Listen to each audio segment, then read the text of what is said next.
할렐루야. 오늘 저희들 고난주간 월요일 새벽 예배 마가복음 11장 12절에서 25절의 말씀을 가지고 우리의 열매 맺는 신앙에 대한 말씀을 오늘 잠깐 나누고 오늘 묵상하는 시간과 기도하는 시간을 갖도록 하겠습니다.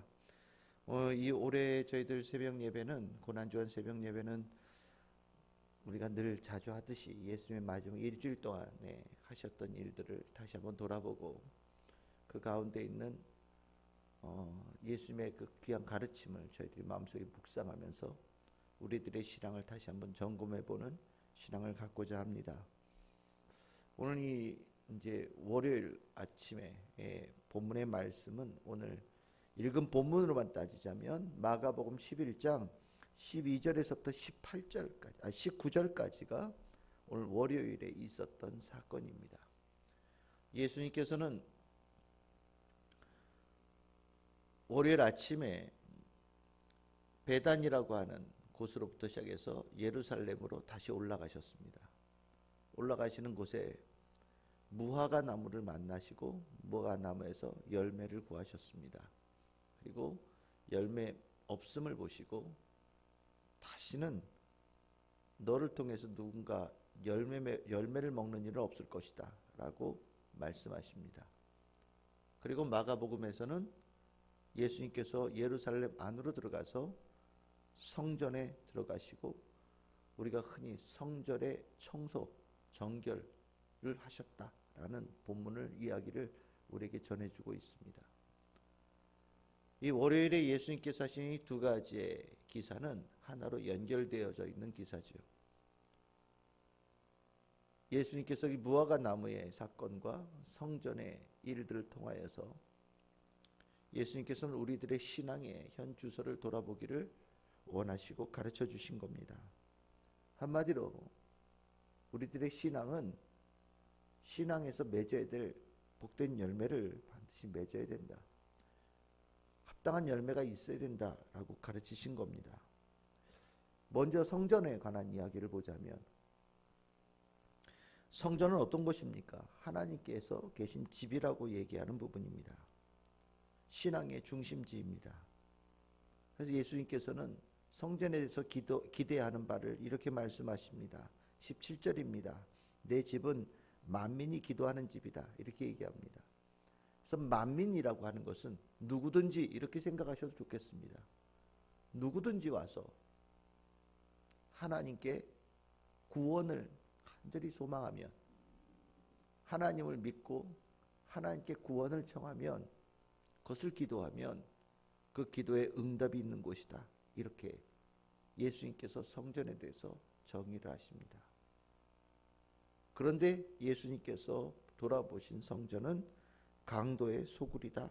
이렇게 얘기를 합니다. 구원을 청하는 사람들은 어디론가 다 사라지고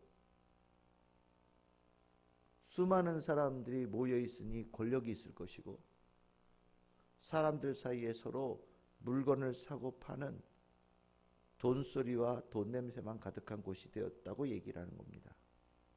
즉 성전이 병에 걸렸다. 아주 그것도 중병에 걸렸다라고 얘기를 하십니다. 병에 걸렸다는 얘기는 이런 얘기겠죠. 성전에서 마땅히 있어야 될 그 일이 일어나지 않고 있다.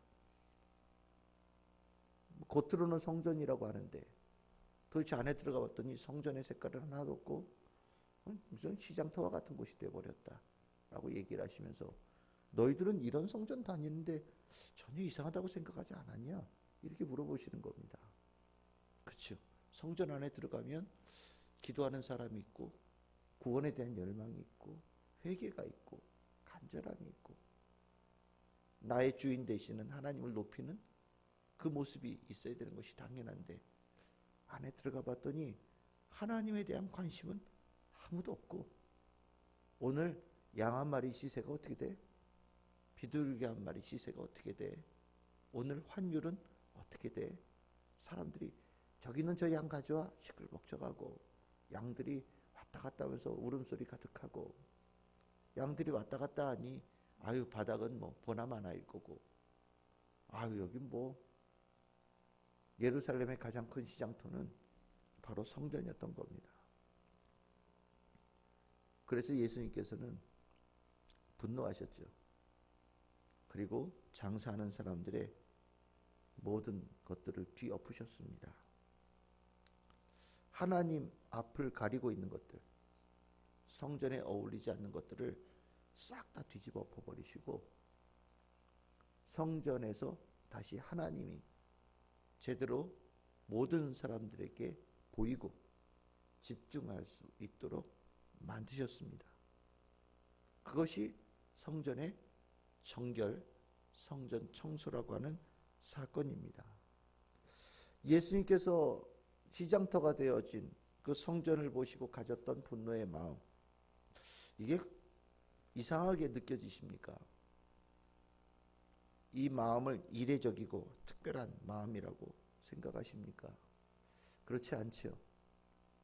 그 성전을 보면 신앙의 바른 열매를 바라보고 가고 있는 사람들은 다 예수님처럼 똑같이 분노해야 되는 겁니다. 어떻게 성전이 어떻게 이렇게 됐어? 어떻게 신앙이 이렇게 됐어? 도대체 신앙이 하나님 다 사라지고 어떻게 돈과 권력만 가득 남았어? 라고 분노할 수 있어야 된다는 겁니다. 예수님의 분노는 당연한 것이고 바른 신앙을 가지고 가는 사람들은 그 성전을 바라보면서 똑같은 마음을 가져야 된다. 예수님께서는 그 월요일 첫날 성전을 올라가셔서 잘못되어진 신앙의 현 주소와 그것을 바라보면서도 분노하지 않고 있는 많은 사람들의 잘못되어진 신앙의 좌표를 가르쳐 주신 겁니다. 예수님께서 성전이 그렇게 변질되어 있다는 거 모르셨겠습니까? 예수님께서 이 땅에 오신 이유 중에 구원에 이르는 그 중요한 터인 성전의 기능이 정말 풍성하게 잘 이루어지고 있고 성전을 통하여서 만민이 주님 앞에 나와 기도하고 구원받는 길이 풍성해졌다면 아마 예수님께서는 이 땅에 오실 생각을 하지 않으셨을 수도 있겠다라는 생각을 갖습니다. 그런데 성전이 구원의 역사가 일어나지 못하는, 그리고 먼저 하나님을 알았던 유대인들이 자신들의 믿음으로 구원을 이루어가는 길을 놓쳐버리고 나니 하나님께서는 독생자 아들을 이 땅에 보내셔서 구원의 길을 다시 여신 거죠. 다시 회복시킬 겁니다. 즉 성전이 잘못되어져 있다는 것은 예수님께서 너무나도 잘 아신 겁니다. 그러면 오늘 예수님께서 성전에 올라가셔서 분노하신 이 사건은 몰라서, 깜짝 놀라서, 정말 이럴 줄 몰랐기 때문에 예수님께서 보시고 분노하신 건 분명히 아닐 겁니다. 그러면 이걸 누굴 향해서, 무엇을 위해서 첫날 성전에 올라가셔서 이 분노를 보여주셨을까요? 그것은 바로 제가 생각할 때는 예수를 따르고 있는 제자들에게 너희들의 신앙은 어떠냐라고 가르쳐 주시는 의미가 분명히 있다라고 저는 생각을 합니다. 제자들 아마 성전에서 예수님께서 막 분노하시면서 성전 막 그 뒤집어 엎는 모습을 보면서 깜짝 놀랐을 거예요. 오늘 예수님께서 막 이렇게 성전을 이렇게 하시는데 제자들이 같이 나서서 같이 성전에 그 장사하는 사람들을 내쫓았다, 이런 얘기가 없습니다. 예수님께서 혼자 하신 거예요. 예수님이 12명의 제자, 그 외에 더 많은 사람들이 예수님 뒤를 쭉 쫓아갔는데 이들은 그냥 한 발짝 이게 뒤에 물러서 가지고 예수님께서 하시는 모습을 보면서 눈만 동그래져 가지고 도대체 오늘 예수님 왜 이러시지? 오늘 왜 이렇게 화가 나셨지? 왜 이렇게 저렇게 분노하셨지? 아마 그렇게 놀란 모습으로 있었을 것 같아요. 이들은 성전이 잘못됐다는 생각을 한 번도 해본 적이 없는 겁니다. 뭐 원래 성전 그런 거 아니야? 제사 드리려고 재물 잡는다고 양들 막 가득하고, 아니 뭐 성전세 내야 되니까 돈 바꾸는 사람 당연히 있어야 되는 거고, 성전에 대제사장들 왔다 갔다 하고 제사장들 왔다 갔다 하고, 사람들 원래 이렇게 많이 모여 있고 원래 이렇게 북적북적한 곳 아니야? 아마 그런 눈으로 예수님이 하신 모습을 지켜봤을 거예요. 근데 예수님은 제자들이 가지고 있는 그 시각이 제자들의 가지고 있는 신앙의 모습도 뭔가 문제가 있고 변질되어져 있고 잘못되어져 있다라는 것을 가르쳐 주시려고 성전에 가서 너희들이 왜 분노하고 있지 않냐라고 질책하고 계신 것과 똑같다는 생각을 갖습니다. 이러고 보니 앞에 있었던 사건의 연결성이 드러나는 거죠. 무화과 나무요. 무화과 나무를 봤어요. 여러분들 무화과 나무 잎이 얼마나 크신지 아시죠? 무화과 나무 잎은 적어도 제 손바닥보다 큽니다. 이만큼 커요. 근데 무화과 나무, 제가 봤던 무화과 나무는 이렇게 나무 굵기는 그렇게 굵지 않아요. 나무 굵기는 그렇게 굵지 않은데 이파리는 이만큼 커요. 그럼 잘 생각해 보십시오. 그 이파리가 아무것도 없다면 그 나무가 볼품이 있겠습니까? 나무 자체는 우리가 생각했듯이 막 소나무처럼 멋있고, 어떤 우리가 알고 있는 멋있게 생긴 나무의 모습은 절대 아니란 말이죠. 이파리가 떨어지고 나면 나무 그 자체는 별로 볼 게 없어요. 반대로 나무는 별게 없는데 이파리가 풍성하면 나무는 정말 멋있는 나무처럼 보인단 말이죠. 겉으로 보기에 잎이 무성한 나무는요, 멋있는 나무예요. 그 멋있음을, 어떻게 보면 화려함을, 그리고 웅장함을 보여주는 대표적인 나무가 잎이 무성한 나무라는 겁니다. 예수님께서 보시기에 이스라엘 백성들, 성전, 그리고 제자들의 신앙이 어떤 모습이냐? 겉으로 보기에는 아무 문제가 없는 거예요. 멋있어요. 사람도 많고, 뭔가 하나님께 예배 드리려고 하는 재물도 많고, 뭐가 이루어지는 것 같아요. 아무 문제 없어 보이고, 오히려 야 대단한데? 라고 생각할 수 있을 것만큼의 모습이에요. 그런데 하나님께서 원하시는 무화과 나무는 잎을 맺으려고 세운 나무가 아니라 무화과 나무에 꽃이 있는, 그 열매가 있는 나무를 주님께서 원하신다라는 거죠. 내가 원하는 무화과 나무는 잎이 무성한 나무가 아니라 잎 많이 달렸네, 와 최고야, 이런 게 아니라 내가 원하는 무화과 나무는 열매가 있는 무화과 나무다. 너희들은 혹시 목적이 잎을 무성하게 하고 있는 나무가 되려고 하는 거 아니냐? 아마 이 사람들 입장에서 봤을 때는 그 잎을 만들려고 한 것이 아니라 그것이 나무에 열매를 맺는 것이라고 생각하면서 잎을 키웠을지도 몰라요. 그런데 정작 우리는, 이스라엘 백성들, 유대인들은 뭔가 열매를 맺겠다고 나름 뭔가를 했는데 하나님의 눈으로 딱 볼 때는 그게 열매가 아니라 그냥 이파리에 불과한 거죠. 야, 그건 열매가 아니야. 그거는 신앙의 열매가 아니야. 그건 하나님의 백성의 열매가 아니야. 그것은 하나님의 자녀들이 맺어야 될 열매가 아니야. 그건 아무리 많이 맺어도 다 쓸모없는 거야. 정말 필요한 거는 무화과 열매야. 너희들은 어떠냐? 하나님께서 열매로 인정하는 그 열매를 맺는 삶을 살고 있느냐?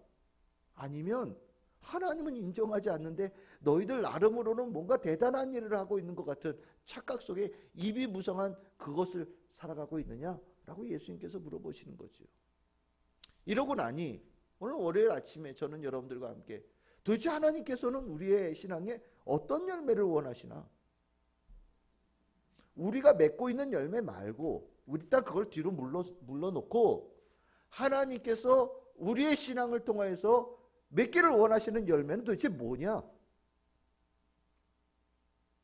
그것을 제대로 알고 그 열매를 우리도 함께 소망하며 맺어가는 신앙으로 다시 점검해야 될 필요가 있겠다라는 생각을 갖습니다. 신앙의 열매는 뭐에 있습니까? 곧 죄의 용서함과 죄로부터의 자유함과 그것을 통해서 주님께서 주시는 부활의 역사입니다. 생명이 있어야 되고 그 생명을 얻기 위해서 우리의 죄를 속하여 주신 십자가의 은총이 마음에 분명히 새겨져 있어야 되고 죄로부터 자유케 되어진 자에게 하나님께서 주시는 영원한 생명, 구원, 그래서 그것을 주시는 하나님께 모든 영광을 돌리는 신앙의 좌표가 분명히 바르게 서 있어야 되는 겁니다. 우리들의 신앙은 다른 데 있지 않아요. 하나님, 예수님, 성령님, 이것 말고 다른 것의 신앙의 좌표는 필요가 없는 겁니다. 돈, 권력 다 아무것도 아니에요. 그건 신앙의 바른 열매가 될 수 없는 겁니다. 예수님께서 첫날 무화과나무 사건과 성전의 사건을 하시고 집으로 돌아가셨다고 얘기합니다. 베다니로 돌아가셨어요. 그리고 나서 20절에 보시면 그 다음날 아침입니다. 이건 실은 원래 화요일날 이야기죠. 그 다음날 아침 화요일날 다시 예루살렘으로 올라가시는 과정에 이렇게 보다 보니 예수님은 지나쳐 가시는 거예요. 근데 베드로가 어떻게 무화과 나무가 눈에 들어오는 겁니다. 예수님은 아무 말씀 안 하시는데 베드로가 본 거예요. 베드로가 어떻게 예수님께서 다가와서 열매 없다고 뭐라고 하신 그 나무가 오늘 보니까 말랐어요. 죽은 거죠. 베드로가 예수님 왜 저 죽었습니까? 이렇게 물어보지도 않아요. 예수님 그냥 저기 말랐어요. 본 거를 그냥 말한 거예요. 말랐어요. 근데 예수님은요, 그걸 제자들이 보기를 원하셨던 것 같습니다. 말랐냐? 뭐 이렇게 안 물어보세요. 야, 어떻게 그런 일이 일어났지? 이렇게 대답 안 하셔요. 당연히 그렇다는 거예요. 베드로는 저게 말랐습니다 라는 있는 그 사실을 전했을 뿐인데 예수님은 거기에 대해서 두 마디도 더 이상 안 하시고 그냥 바로 답으로 갑니다. 바로 답으로. 그걸 22절에 나오죠. 이 본문이 오늘 핵심 포인트입니다. 우리 같이 읽어보겠습니다. 시작. 예수께서 그들에게 대답하여 이르시되 하나님을 믿으라. 아멘. 하나님을 믿으라. 이게 답이에요. 어저께 무화과 사건, 성전의 청소 사건, 그 모든 것에 대한 답이 바로 이거예요. 야, 너희들의 신앙은 하나님을 믿는 신앙이 돼야 돼. 거기 돈, 명예, 여러 가지 이권 다 소용없어. 잎이 무성한 거 다 소용없어. 그거 다 쓸모없는 거야. 너희들의 신앙은 하나님을 믿는 거. 하나님을 믿어서 하나님을 나의 주인으로 분명히 굳건하게 새기고 하나님 말씀대로 살고 하나님 앞에 가가지고 너의 죄를 고하고 하나님 앞에 기도하는 자가 되어져서 하나님께서 너희들을 내 자녀라고 품어주시고 너희들을 죄로부터 자유케 하시고 너희들을 구원하시는 역사가 있는 그것이 신앙의 바른 좌표야. 하나님을 믿는 것 말고 나머지 같은 다 버려 라고 예수님께서 말씀하신 거예요. 그리고 그렇게 믿는 자에게 주시는 축복을 23절서부터 25절까지 쭉 나오는 거죠. 하나님을 믿는 자는 하나님께서 그 믿음에 반드시 응답하시고 하나님을 믿는 자는 하나님 앞에 나와서 바른 기도를 한다. 아까 성전은 어떤 곳이라고요? 만민이 기도하는 집이다. 맞아. 너희들이 성전 가서 기도하는 거 바로 이거야. 하나님을 믿는 그 과정 속에 이 역사가 일어나는 거야. 라고 가르쳐 주시는 겁니다. 오늘 우리 월요일 아침에 우리가 그냥 하나하나 아주 기본적인 걸 점검한다고 생각하시면 좋겠어요. 오늘 내 신앙은, 우리의 신앙은 과연 하나님을 믿는 그것에 완전하게 집중되어져 있는가? 예수님께서 이제 거두절미 딱 하고 정말 중요한 부분 딱 한마디 딱 해주셨는데 그 말씀이 내 귀에 꽂히는가 내 마음에 꽂히는가 한번 돌아보십시오.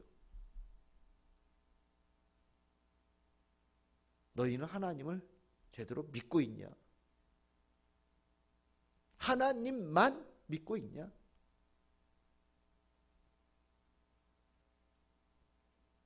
예수님께서는 제자들에게 강력하게 묻고 계신 거예요. 그리고 그 질문은 오늘 우리에게 던지는 질문이기도 합니다. 우리 청소해야죠. 우리 안에 우리가 주님께서 계신 성전의 몸이니까 우리 안에 청소하는 거예요. 오늘 월요일 열심히 청소합시다. 내 안에 비둘기 팔던 거, 양 팔던 거, 돈 소리 나는 거, 돈 냄새 나는 거, 여러 가지 이권에 엮인 거, 여기저기 섞여서 하나님 나에게 건강함도 주시고 뭐도 주시고 뭐 수도 없이 많은 것, 여기 덕지덕지 붙었던 거 일단 한번 청소 한번 합시다. 청소 쑥 하고 딱 하나님만 딱 남겨놓는 그 시간을 오늘 가져갑시다. 그리고 나면 여러분들에게 주어진 축복은 십자가를 향해 가는 멋진 한 걸음을 주님께서 허락하실 거라고 믿습니다. 청소하는 거 시작이죠. 항상 뭐든지 시작이 있잖아요.